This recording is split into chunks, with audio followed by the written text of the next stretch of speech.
Leaders, welcome back with Joe in Maxwell Leadership Podcast, and of course with the amazing David Chopra Raharjo.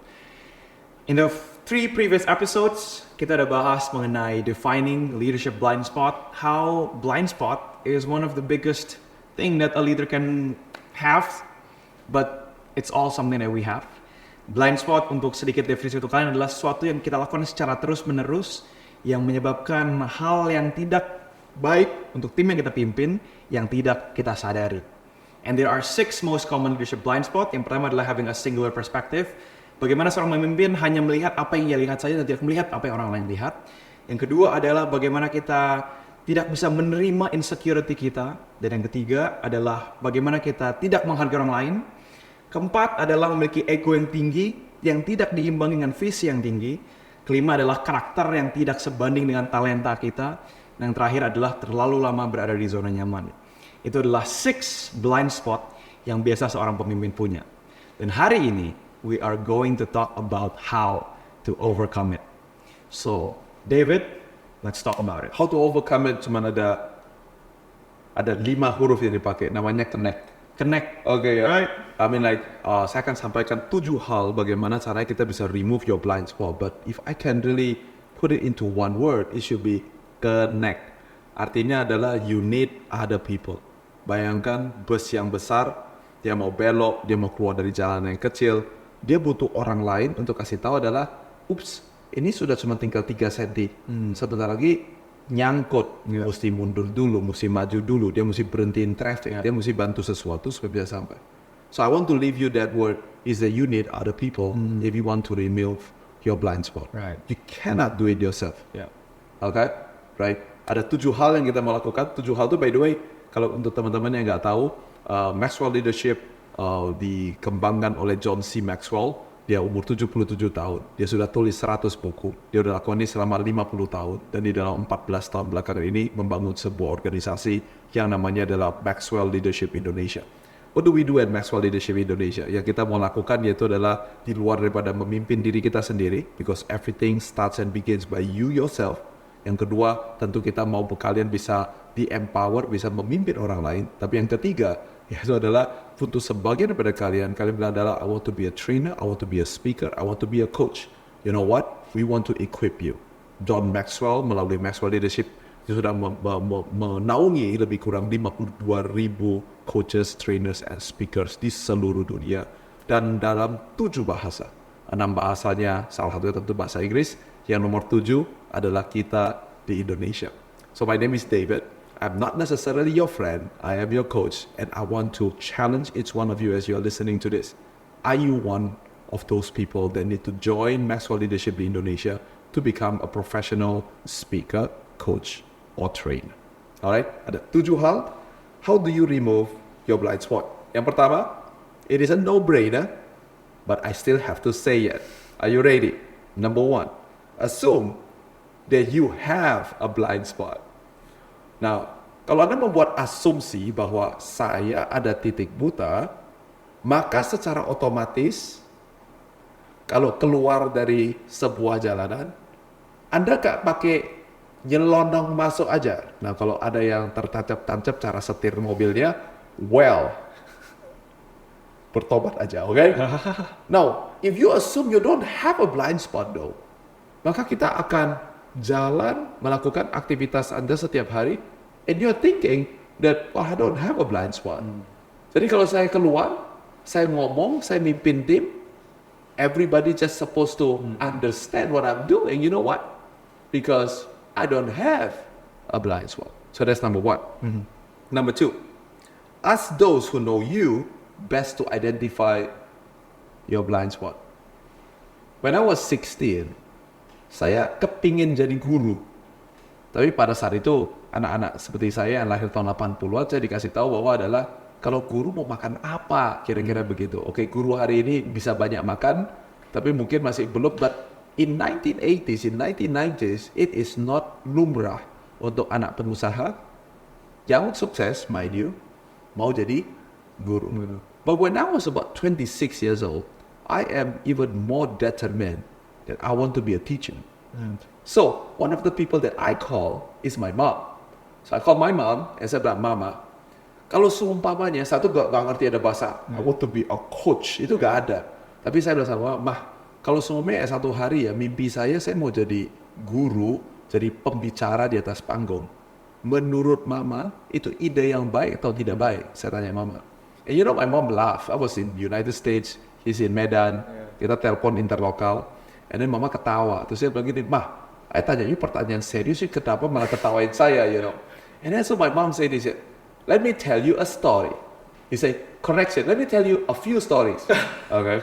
Jadi ternyata, waktu saya umurnya masih kira-kira 4 tahun, 5 tahun, kita pergi jalan-jalan, semuanya pergi ke Bangkok. Nah, waktu kita pergi ke Bangkok kan kita diajak dari poin A ke poin B. Jaraknya kira-kira ada yang 30 menit, ada yang 1 jam, 2 jam. Tour guide, dia kasih tahu nanti ya kita mau pergi ke temple ini dan gini. Dia ngomongnya berapa lama? Ya 15 sampai 20 menit. Sesudah selesai, bayangkan ya, di bus, dia taruh mic-nya. Karena sudah habis, udah dikasih briefing nanti kita mau ngapain, kira-kira begitu, right? So, mereka tanya, ada siapa yang mau nyanyi, ada siapa yang mau apa? So this 5-year-old boy go to the front of the bus, pick up the mic, and I entertain everybody for that 30 menit atau 2 jam. Now, as I grow older, my mom would say this. She said like, do you know, one time we go to Greece. And in Greece, karena you tahu yang mau pergi ke Yunani, you went to the library. And you read all story about the Greeks. So when the tour guide sudah selesai berbicara, dia gantung mic-nya. I did not sing now, but I pick up the mic and I tell you, what is the history of the Greek people? And what is the philosopher? And what place are we going to go?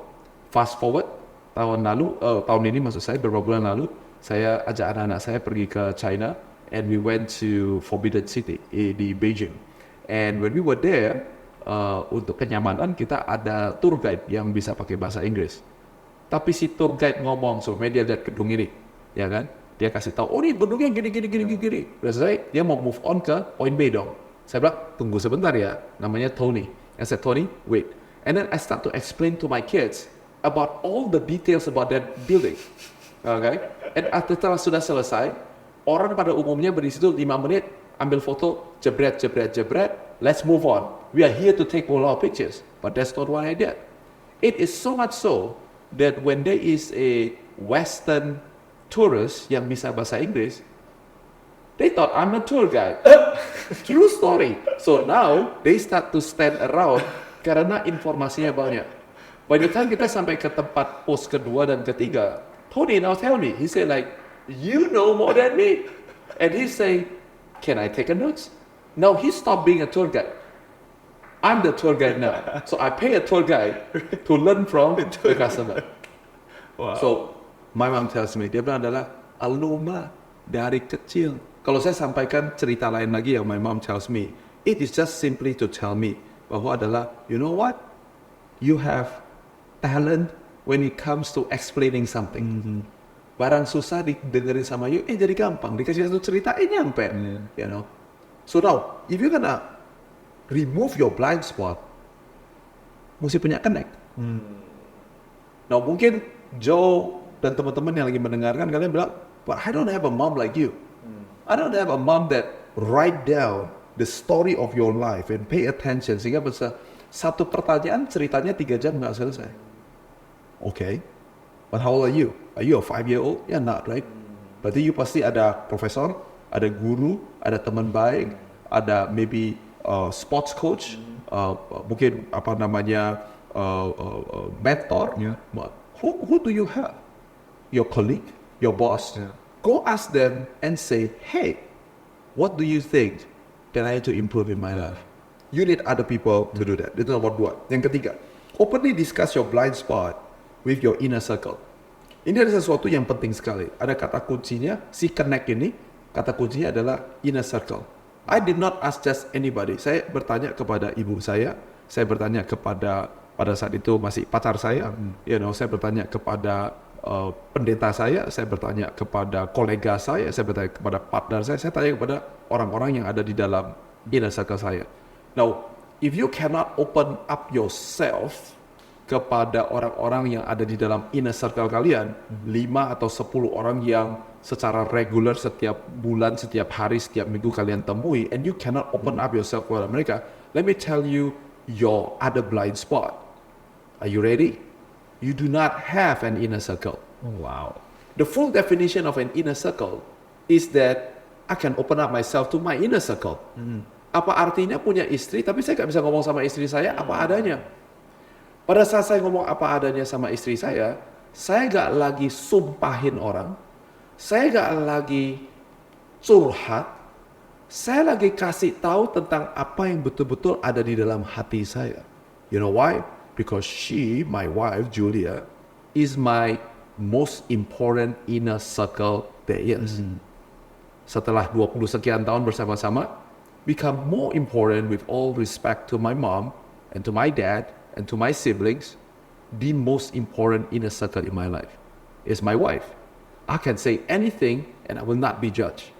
So if you don't have that inner circle, saya punya nih inner circle-nya, tapi saya nggak bisa kasih tahu sama mereka, well you have another blind spot yang kita tidak cover dalam 6 itu.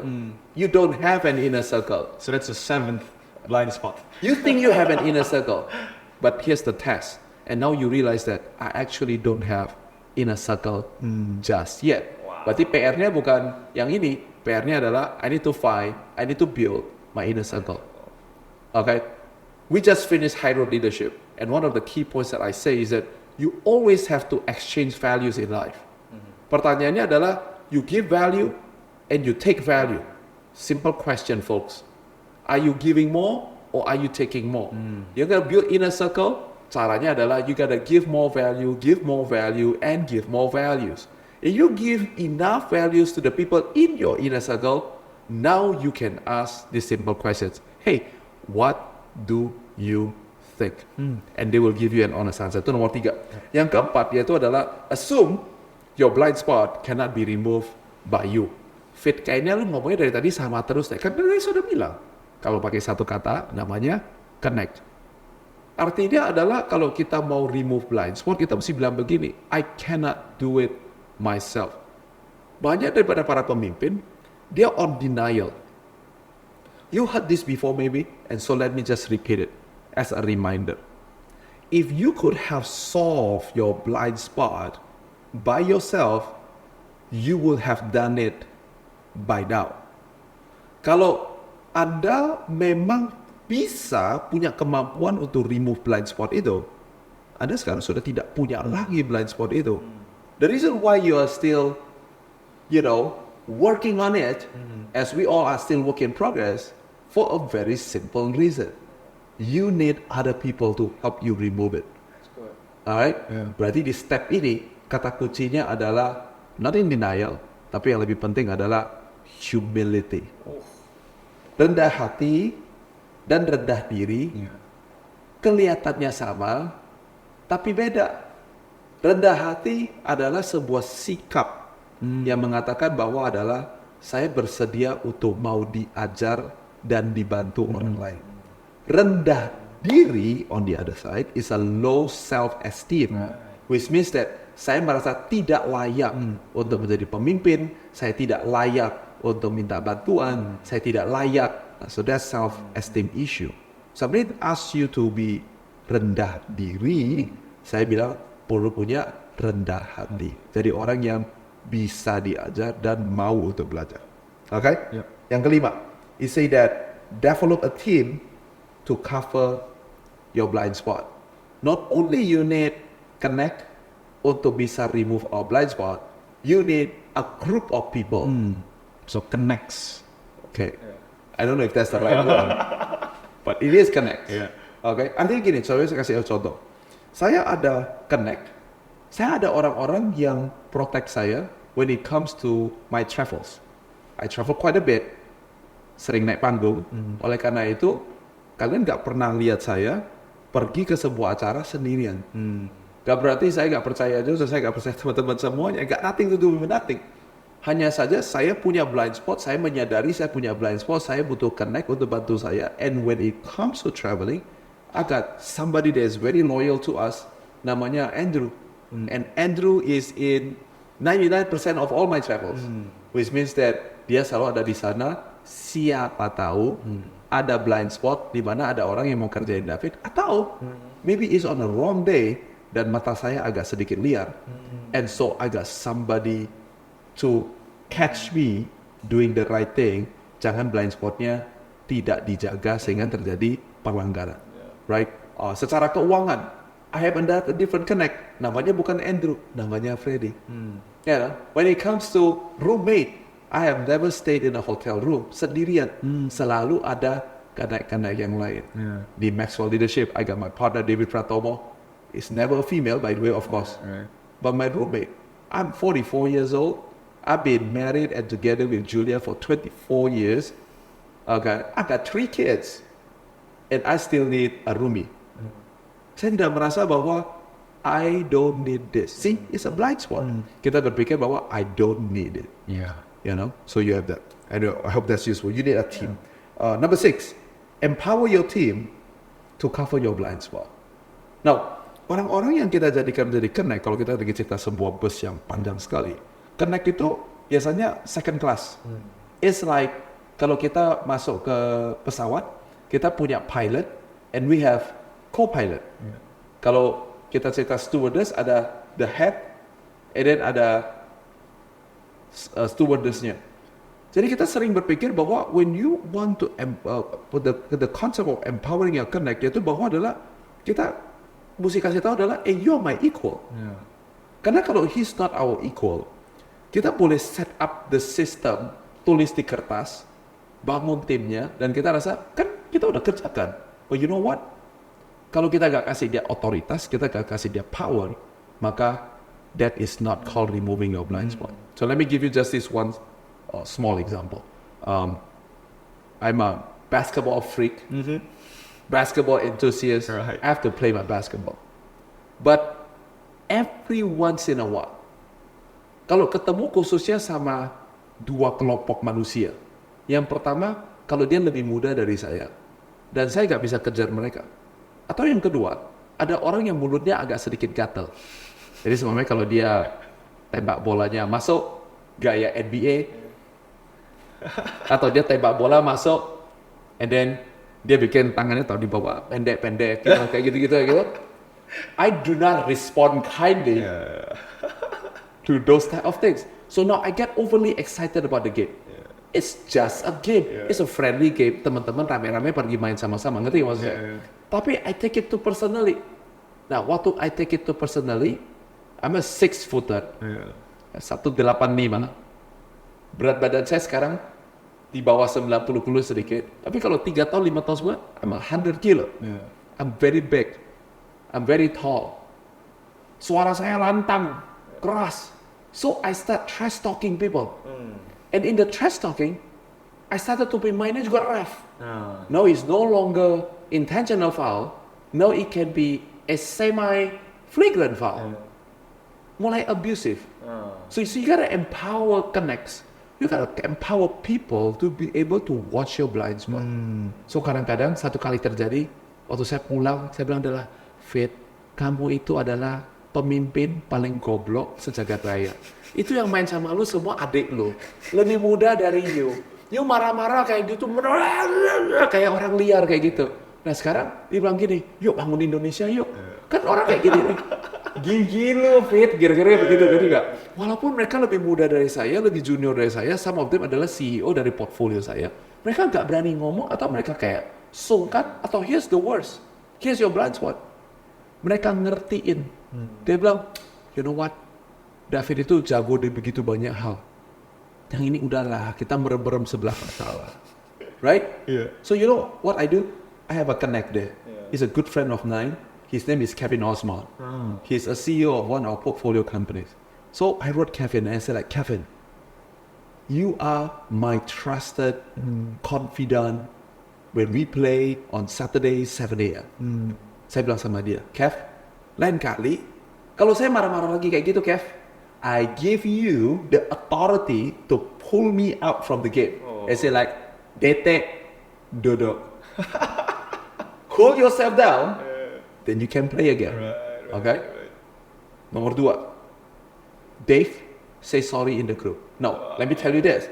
The group is like 200 people. Okay? Kita mainnya paling-paling 25 orang. It's 10% of the population, you know what I mean? Jadi saya marah-marahnya ditontonin 20 orang, tapi apology-nya di depan 200 orang. Wow. That's number 2. And number 3, I say that every time I do it, I give you the power to penalize me. Wow. Discourse. Artinya apa? Minggu depan gak boleh main. Wow. 2 minggu lagi boleh main? Gak boleh. Yeah. See, it is painful for me because I really love the game of basketball. I don't only teach basketball, I don't just use basketball terms, I enjoy the game enthusiastically. So it make it painful. So on point number 6, you want to kill your blind spot, tapi gak mau bayar harga. It never happen. So now, every once in a while, saya masih ada antenanya masih keluar. I'm not perfect. Tapi sekarang saya ada connect. Saya ada orang-orang teman-teman saya yang kemudian dia bilang gini, Dave, mau kena penalti gak? You know? Okay? And thus far, saya pikir every time my friends tell me that I never reacted and pukul-pukul meja, dia bilang adalah, emang lu berani? Ayo coba penalti. You know, you being a good player, they are a ref, they call you, you're called a foul, you have to follow it. Yeah, so it's not bulletproof, but if you don't even empower your team untuk bisa remove your blind spot, karena gunanya. You kayak kasih polisi detail dia, ada adalah polisi, tapi dia gak punya otoritas polisi. Dan kan apa gunanya dong kayak begitu? Betul gak ya? Okay, that's number 6. And number 7, you know, value people that cover your blind spots. I put this as number 7, and I am showing it you how it is done. I'm valuing Kevin Osman because he doesn't work for me. I don't pay him either. I mean, like, there's nothing. We're just friends. Okay, well, we have a little bit of business relationship, but we are generally interdependent from each other. Tapi kita kasih, I say his name in this podcast because for me, that is somebody that removed my blind spot. You gotta value that. Kita mesti, karena kita value dia, coba bayangin, lain kali, kan dia bisa begini kan, you can imagine Kevin Osman on the court is like, fit, dia punya fit itu udah langsung dari kan kemarin tuh di atas panggung kasih tahu kan gua adalah orang yang bisa jadi remove your blind spot for sports, right? Gitu. So you gotta value them, okay? Di tempat di mana kita nyirami, di tempat di situ akan terjadi pertumbuhan. Jadi kalau kita gak value orang-orang yang kita kasih kuasa untuk melakukan blind spot kita bilang adalah, well, our secret, okay? We keep it to ourselves, okay? What you are really saying is that, well, it's important, but it's not really that important. You just devalue that person. You know, jadi orang-orang ini adalah orang-orang yang penting dalam kehidupan saya. We got many different people to do this. Once again, kata kunci daripada podcast ini adalah connect. I don't know if that is even a bahasa Indonesia yang formal. We'll have to look I'm it up. gonna stick. It is my podcast. It is my hour. So I'm gonna call it connect. Okay, jadi kita harus punya connect, but they are not second-class citizen. They are not somebody that you pay to watch you. This has to be your inner circle. These are people that you really value, and you gotta openly give them power, openly give them the space, and you need to tell people that these are my people. So when you do that, in my life, I'm only 44, so I can't tell you names, but there are days when people in my inner circle, pada saat kita lagi kumpul cuman suami istri, you know, and things like that. He said like, hey Ko, by the way tim saya kok udah panggil saya Ko, not call me David atau Dete. I know that I'm about to get blind spot removing activity. Because they honor me, and they call me Ko, and I said like, Ko, by the way, ada kejadian gini. Dan Koko reaksinya kemarin adalah X, Y, dan Z. And that is not necessarily useful for our organization. You are our leader. I'm here to tell you, we need to do better. Wow. Then we work on a key action step. Lain kali kalau udah begini lagi, I remove myself from that activity and I no longer do it. You know what? Karena insanity is doing the same thing again and again and expecting a different result. So we have a game plan. So I make a mistake in that sense. Then we have a key action step. Now you can do that. Again, no leadership that I know of is actually perfect. There's flawless. But we have to keep on working on it. You want to work on it. Nah, sekali lagi ya kita udah bicarakan di episode sebelumnya. When you do that, timnya jadi kuat. Kalau timnya jadi kuat, then greater things ahead. Yeah. Thank you, David. You know, you remind me of like my first connect actually. One of my first, you could say. Jadi, it was in high school. Jadi several years back. So we have a culture, right? Karena waktu we just finished high school, SMA 3. Jadi kita sering banget main ke rumah teman. And there's this one house yang jadi base campnya kita. So we always go there at least like three times a week or at least every weekend kita ke sana. We always cook together after we go to the gym and then kita bakal nonton movie bareng or anything like that. And it all happened for like 2-3 months before we part ways to go to university. And I remember there's this one guy, I'm gonna call his name, Philip, and there's this one girl, Maya Raquel. Both of them actually texted me something that you could say changed my life forever till now. It's a very, very small thing, tapi it changed my way of seeing how I behave in front of people. So apparently what they told me adalah, every time we go to the house for the past 3 months, I always take control of the remote TV. Can you imagine that? It's a very thing that I was never aware of. And every time we finish cooking, kita duduk, I took the remote, I was sitting down, I was like, nonton apa? And like, gue gak suka. Nonton apa? Gue gak suka. I like always like control the remote. Never get aware of it. And so both of them actually told me, kayak, Joe, you know what? We're your friends. And I know kayak, lu bakal pergi ke Belanda, you're gonna start a new journey. Just wanna say, Joe, you know, we're okay because we're your friends. Tapi if you do that to other people might get pissed and they might not like it. So just wanna let you know. And back then I was a very hard, guy. I tell you what to do, you don't tell me what to do. Tapi kayak, I really agree what you mentioned about humility. Because they are my inner circle back then. And I gave them authority to tell me what to do. And that changed how I see things. Every time I walk in the room, I make sure, kayak, hey Joe, you're like, something you said about, you're not the organization, you're not the group. Like, you're just a part of it.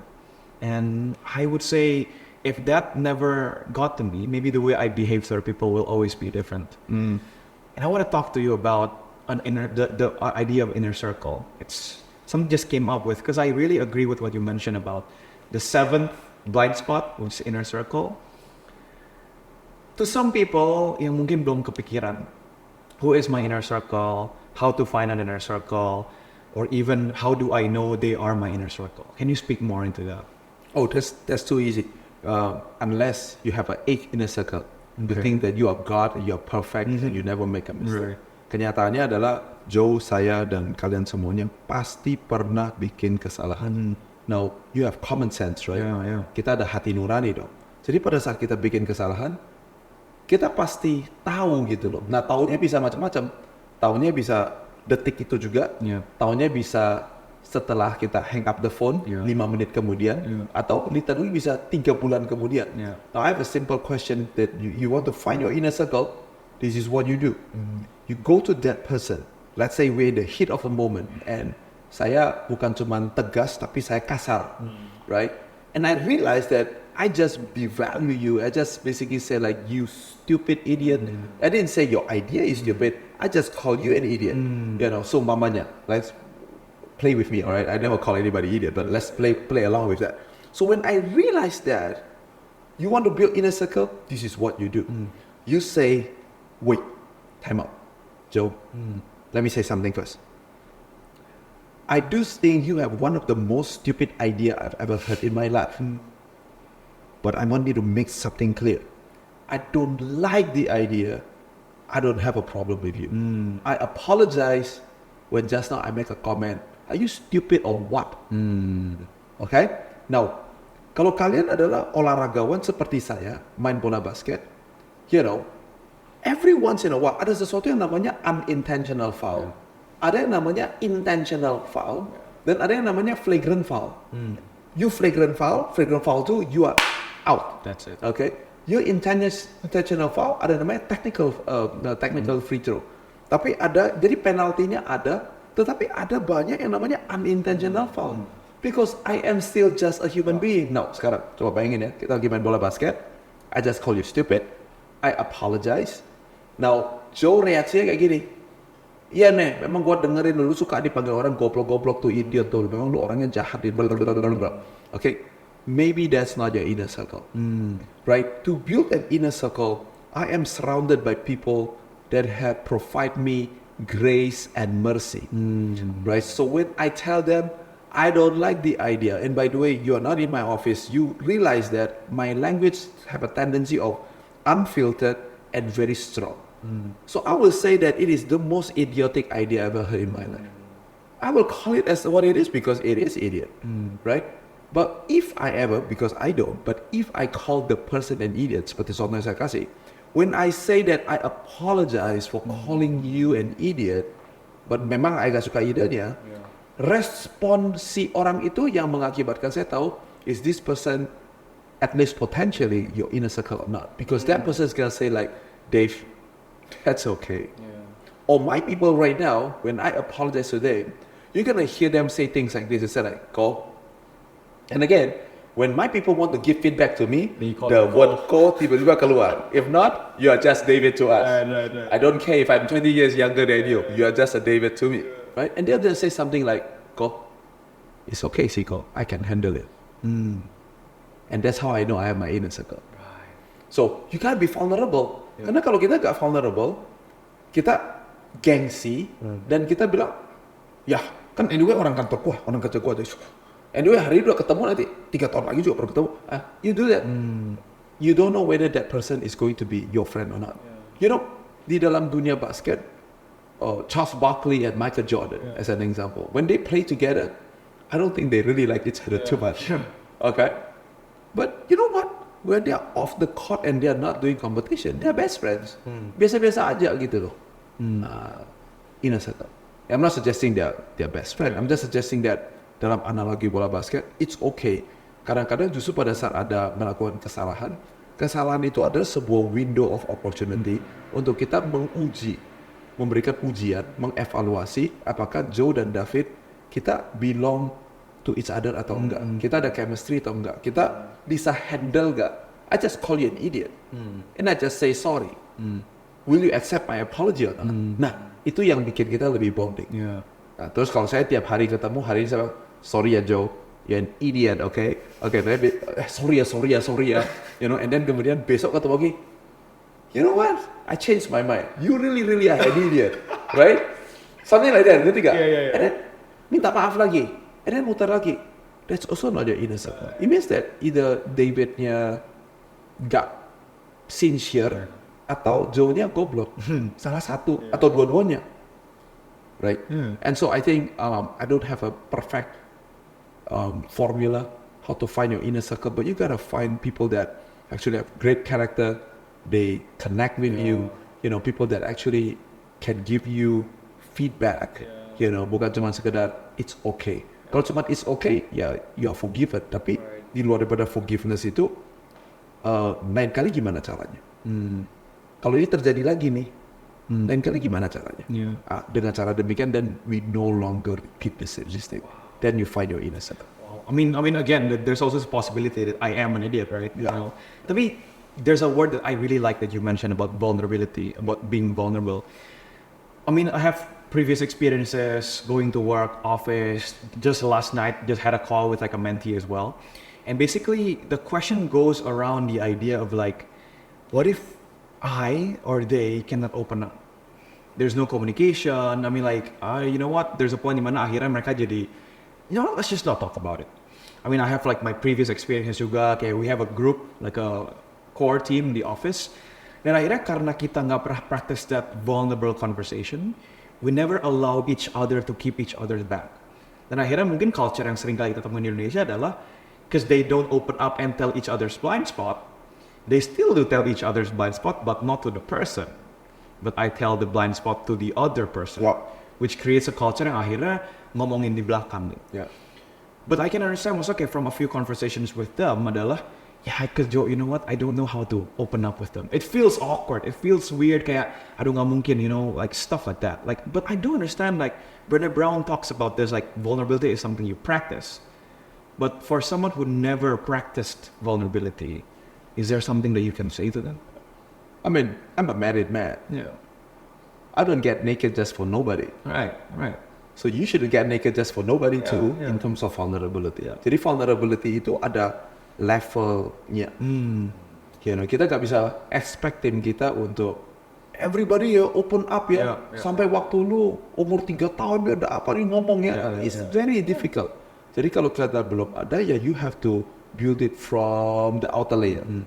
And one day you try to get to the inner layer. Right? So as an example, first of all, I'm gonna say one more time.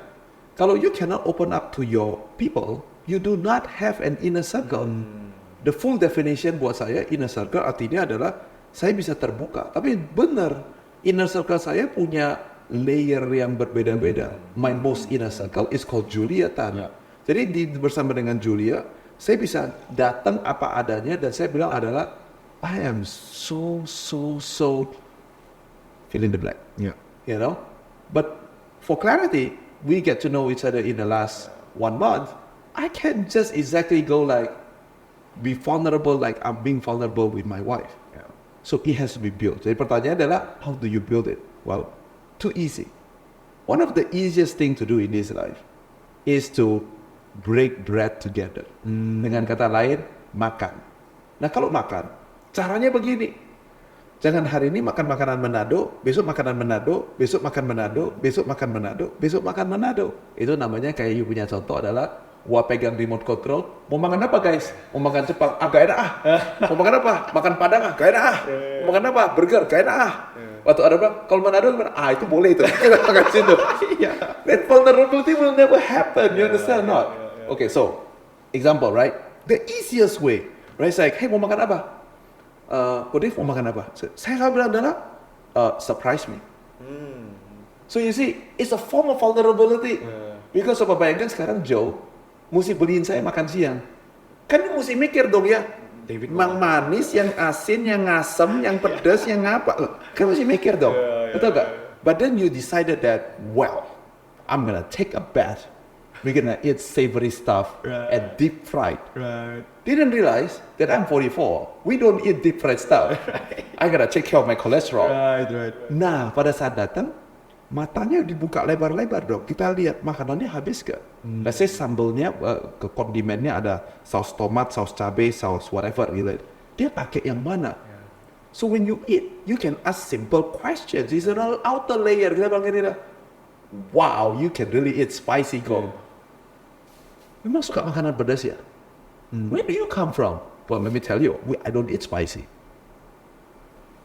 Normal conversation.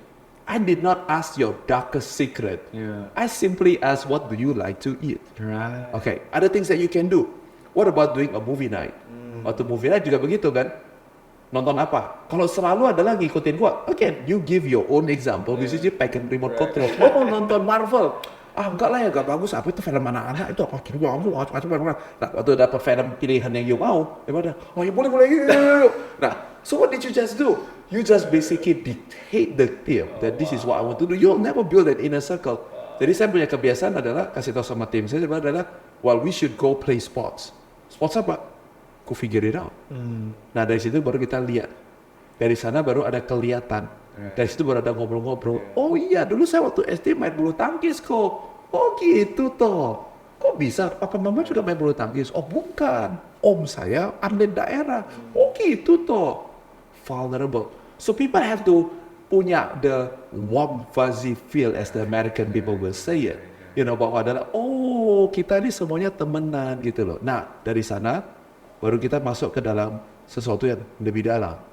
So waktu kita masuk, kita udah kenalan lebih baik, then you have friends that tell you that, bro, you've been monopolizing the remote control.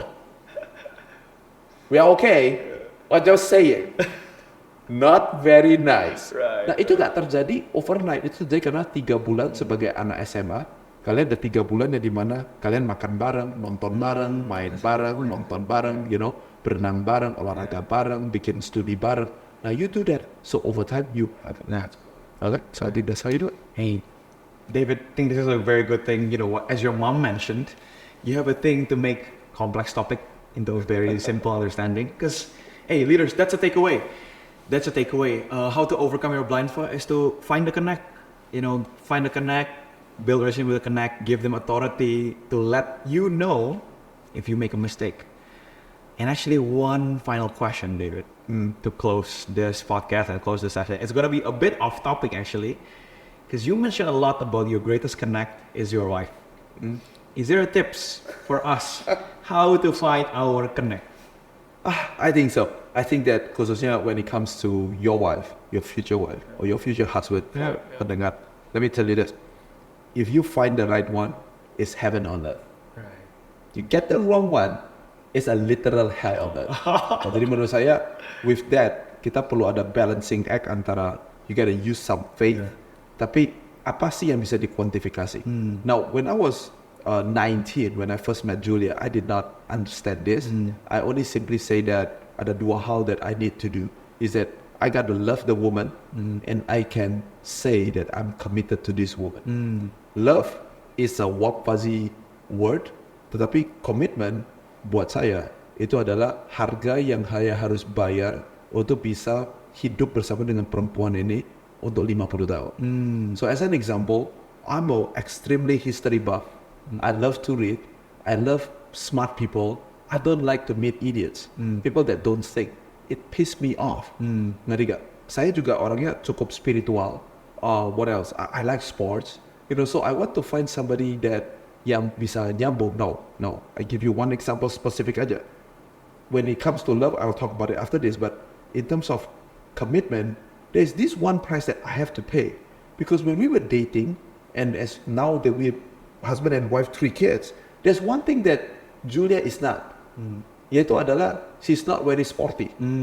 She don't really care about sports. Right. Her definition of hidup sehat adalah makan yang sehat. Right. Olahraganya pokoknya aktif tiap hari ada 10.000 langkah, itu namanya saya sudah sehat. Right? Sedangkan saya, I got shoes for basketball, I got shoes for soccer, I got shoes for every sport that I do. Yeah. That's how much sports buff I am. Jadi gak ada. Nah, kalau itu yang dipermasalahkan, then you will never find your inner circle. In this particular case, you'll never find a wife. So I know that I love the woman on all category, except that I have a price to pay for me to be committed to be in marriage with this woman for 50 years. I say that there's a price that I have to pay, which is orangnya memang kurang sporty. Ya sudah, kalau bisa gak usah sporty. Bayarnya pakai apa? Kalau ikutin David, setiap hari saya mau main bola basket. So now I only play once a week. Hari Sabtu jam 7 pagi, karena itu adalah jam yang dimana istri saya masih di Pulau Kapuk. Jadi saya bisa main bola basket. Time is not equal on Saturday 7 a.m. in the morning. Because she cannot understand why I want to go out 40 minutes just to play basketball for 2 hours.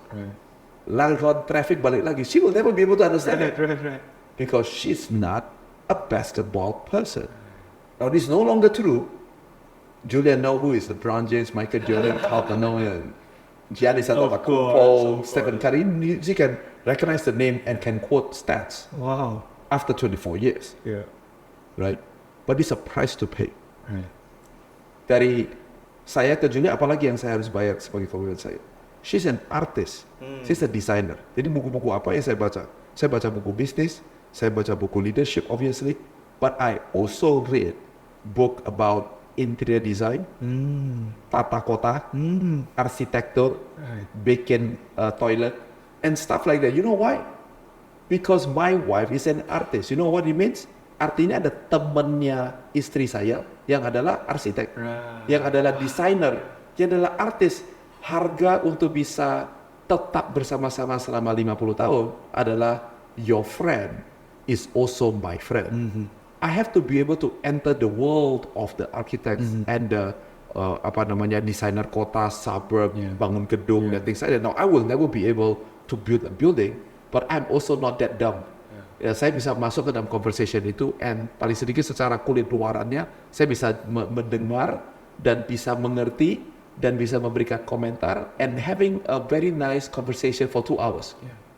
But I will never become an architect. Saya gak bakalan bisa dikasih tanah berapa ratus hektar suruh bangun kota. I cannot do it, but I can still engage that conversation in a way that people say like, oh, look at that, wherever Julia is, I'm actually with her. Jadi pada saat di beberapa universitas, istri saya dipanggil untuk jadi visiting dosen untuk mengajar. we actually do it as a couple. I teach design from the perspective of business, and my wife obviously teach design from the perspective of design. We do it together because bahasa yang saya pakai, saya gak insist on dunia bisnis, but I explain it in a terminology yang orang anak-anak design mengerti barang itu, sehingga they have a lot of aha moment. Yeah. So I just sharpen my wife. My wife teaching design, and I tell them how to make money doing your design. Yeah. And they go like, now I got it. Yeah. Combo itu, that's called heaven on earth. Yeah. Okay? So first is love. The second one is called commitment. You gotta pay the price. Right. Okay, now when one day you say, Dave, I really love this woman, right? There's at least 9 things that you need to pay attention when you say, I love somebody, and what price do I need to pay to be in that marriage? Ada 9 hal. Yang pertama adalah, of course, is physical. Right. You don't live in the world of emotions and Punctuality. right? Jadi yang pertama lihat fisik. I mean, like if you don't like the nose of that person for 3 seconds, what make you think that you can survive for 50 years? Simple stuff. Yang kedua adalah emotional. You know, bagaimana orang ini, apa yang bikin orang ini marah dan apa yang bikin orang ini sedih dan apa yang bikin orang ini excited. That's called emotions. You know, mental. Ada orang yang setelah dia di gym selama 3 jam, he give up. Ada orang yang baru 3 menit gives up. Walau bangun bisnis, kalau semuanya menghadapi masalah, mentalitas orang beda-beda, gitu. Yang keempat, yaitu secara finansial. Ada orang yang bilang gini, kalau saya belum tinggal di rumah yang punya 12 kamar dan 60 pegawai, itu namanya bukan rumah. I mean like, is that wrong then? I don't think so. Financial health is something that just like people say sexiness. You know, some people like X, some people like Y. What do you like and what does she like? You have to find that connectivity. And again, kalau nggak cocok, harga apa yang Anda harus bayar? You know? Berikutnya lagi, intellectual. You know, this is a big thing for me. Julia is a master degree. She doesn't like me telling you this, but I still have to say it. She's extremely smart. You know, dia sekolahnya itu betul-betul near perfection. Master degree dua-duanya dari Parsons. This guy, I'm an idiot, but I like to engage smart people. Right. So I do not enjoy meeting people yang kalau ngomong apa itu, nanyanya itu pertanyaan-pertanyaan goblok. I really don't enjoy it. Okay? Number 6, sexual. You know, you're gonna enter a marriage, you must talk about sexuality. Yeah. You know, so do you love her sexually or not? And what price do you have to pay to be in that healthy sexual relationship for 50 years? You know? Number 7, you know, what is it that you look at spiritually? You know, spirit is something that is important. It tells you about your morality. It tells you about how do you look at things. It tells you about the worldview. How do you look at the world? It's very important. Berikutnya, generational. You know what? Sebuah pernikahan tidak dibangun hanya because I love you, you love me, let's get married. Well, I'm marrying your family and you're marrying my family. Guess what? My family, masih ada grandpa yang umurnya 96 tahun. In some marriages, there is none. But you have to think generationally. Bagaimana dia menghormati orang tua. Caranya kan beda-beda dong. Dan leluhur, dan anak-anak, laki-laki dan perempuan, and seterusnya. Now, you have your own family. Do you love her generationally? And do you have to have prices that you have to pay to remain in that relationship? Pikirinnya sekarang. And yang terakhir, relationship. 9 things. Jadi 9 hal ini, you ask yourself, kalau mau dikuantifikasi karena kita semuanya pengusaha, you put the 9 things, you put it di sini kolomnya namanya love, kasih nilai. Right. Let's say physical 8, I should take notes. emotional, alright, dikasih nilainya semuanya, and every time here's the trick, di karena kolom sini namanya price to pay, it's called commitment. Yeah. So if you say it's a 10, you gotta be very careful. Yeah. Nothing stays the same for 50 years. So what is the price to pay to go there? Okay? But if especially you say is a 3, a 4, a 5, a 6, definitely 100% you have a price to pay. Yeah. Now you're not willing to pay for that price, you will never find that heaven on earth. Yeah. So you see, your heaven on earth is dependent on the sacrifices and the price that you pay. So I never really teach people in partnership or in marriage. I never really share with people like, compromise dong. I said, why you compromise? I already paid the price. Right. Now, I only compromise because I evolved in the last 20 years and my wife evolved in the last 20 years. Jadi ada hal-hal yang That's good. we did not anticipate. I mean, like if I can see 50 years, again, call me God, DT, don't call me Coach DT. I cannot predict it. Jadi pada saat itu terjadi, at the heat of the moment, compromise must happen. Compromise is a fire extinguisher. Compromise itu adalah tiba-tiba mendadak, terbakar, meledak, bam, ada api besar. What do? Keluarin fire, so you host it itu loh. But after that, you pay the price. Compromise is a short-term fix, it's not a long-term fix. Okay? So anyway, I go over my time. No, I mean, David, in the past 10 minutes, we could make an entire podcast out of it. And by the way, that's a very good thought, guys. I mean, if you have been compromising for 5 years, the question is, are you not evolving, right? David, this is great. We have wrapped up the whole 4 episodes about blind spots. And the summary is connect. And this is amazing. This has been great. Thank you so much. And for you leaders, I hope this is a great value for you. Because if there's something that Maxwell Leadership Indonesia is all about, it's all about adding value to you. Kita pengen bantu kalian untuk bisa memimpin diri sendiri lebih baik, memimpin orang lain lebih baik. Dan untuk beberapa dari kalian yang ingin lebih lagi dalam di sini, untuk mendapatkan uang, to make an income by helping coach, train, or speak, we were very glad to facilitate you. That's our episodes. We are looking forward to see you next time. Okay.